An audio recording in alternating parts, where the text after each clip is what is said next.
Olá! Que ótimo ter vocês aqui para mais uma análise. Hoje, a gente vai mergulhar de cabeça num tema que está literalmente redefinindo o mundo corporativo e os recursos humanos. Vamos nos basear num artigo super interessante da Patrícia Calazans, que lança uma luz sobre uma questão crucial. Por que tantas iniciativas modernas de bem-estar nas empresas estão errando o feio alvo? Sabe aquelas organizações que dão aplicativo de meditação, pagam terapia, mas as pessoas continuam adoecendo? Pois é, o nosso foco absoluto aqui é entender a diferença vital de uma vez por todas entre a gestão da saúde mental e a gestão de riscos psicossociais. Vamos lá?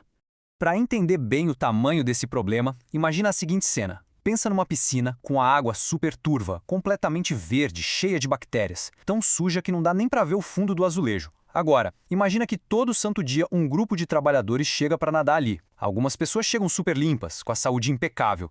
Outras já vêm com um arranhão, de repente um pouco de lama nos pés. Mas o grande ponto aqui é o seguinte: no final do dia, não importa o quão limpas ou preparadas essas pessoas estavam quando pularam na água, todas elas saem exatamente do mesmo jeito, completamente contaminadas. E isso ilustra brilhantemente a abordagem atual de muitas empresas. Pensa nas soluções corporativas que a gente vê por aí. A empresa vai lá e oferece o melhor sabonete antibacteriano na saída dessa piscina. Coloca toalhas super felpudas, uma música ambiente relaxante no vestiário, pode até contratar o professor de natação mais qualificado do mercado para receber o pessoal. Mas olha só, essas comodidades incríveis não limpam a água da piscina. Percebem? Enquanto a água continua suja, o problema não desaparece. Ele só continua circulando ali, de nadador em nadador. Beleza, vamos mergulhar fundo nisso e separar os conceitos, que é o nosso grande objetivo hoje. De um lado, a gente tem a gestão da saúde mental. O que é isso na prática? São as palestras, os dias de autocuidado, a terapia subsidiada. O foco é totalmente clínico, reparatório e voltado exclusivamente para o indivíduo. Basicamente é o sabonete na saída da piscina. Do outro lado, a gente tem a gestão de riscos psicossociais. E a grande virada de chave é que aqui o foco não é no nadador, é no ambiente. É uma abordagem preventiva, é literalmente focar em limpar a piscina.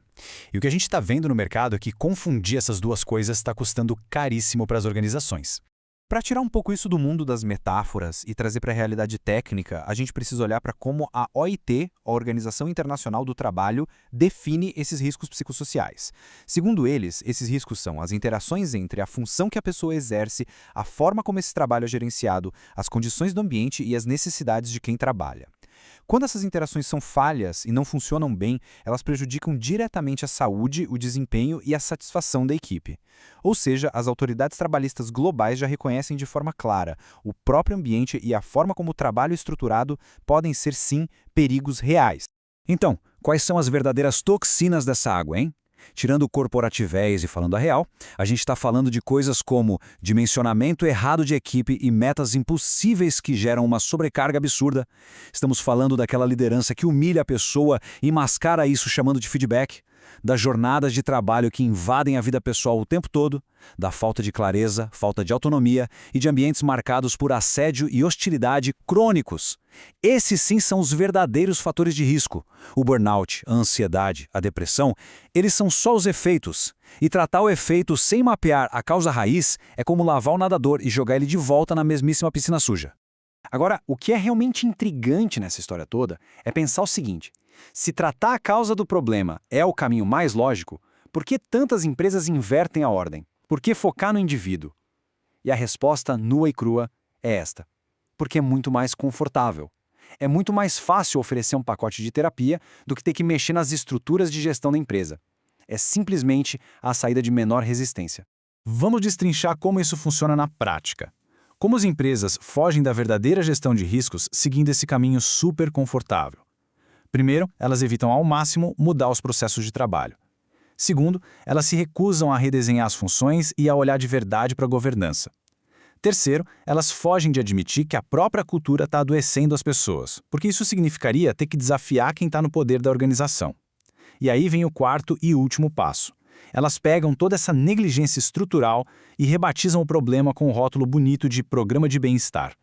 A verdade é que a gestão de riscos psicossociais exige que a organização se olhe no espelho com honestidade. E convenhamos, isso pode ser super desconfortável. Mas prestem muita atenção agora. Essa era do conforto corporativo às custas da saúde de quem trabalha tem data para acabar. E essa data é exatamente 2025. A gente entra agora numa dura realidade legal aqui no Brasil. A norma regulamentadora número 1, a famosa NR1, foi atualizada. A partir deste ano, realizar a gestão ambiental e adequada dos riscos psicossociais não é mais só uma boa prática de mercado, passou a ser legalmente obrigatório. A lei não está mais só sugerindo que as empresas sejam bacanas, ela está exigindo que elas parem de adoecer as pessoas. Ponto final. E o que exatamente essa nova NR1 exige de fato? Ela coloca os riscos psicossociais direto no GRO, que é o Gerenciamento de Riscos Ocupacionais. Na prática, isso significa sair do campo do discurso e ir para a ação pesada. As empresas precisam, obrigatoriamente, identificar quais fatores organizacionais estão gerando sofrimento. Depois, elas têm que avaliar a magnitude desses riscos, ou seja, entender quais práticas de gestão são realmente perigosas no dia a dia. E, por fim, implementar medidas rigorosas de controle para modificar essas estruturas. Acabou aquela história de só entregar uma cartilha de saúde mental no momento da contratação e achar que está tudo certo. A lei agora exige que as empresas auditem a piscina de verdade.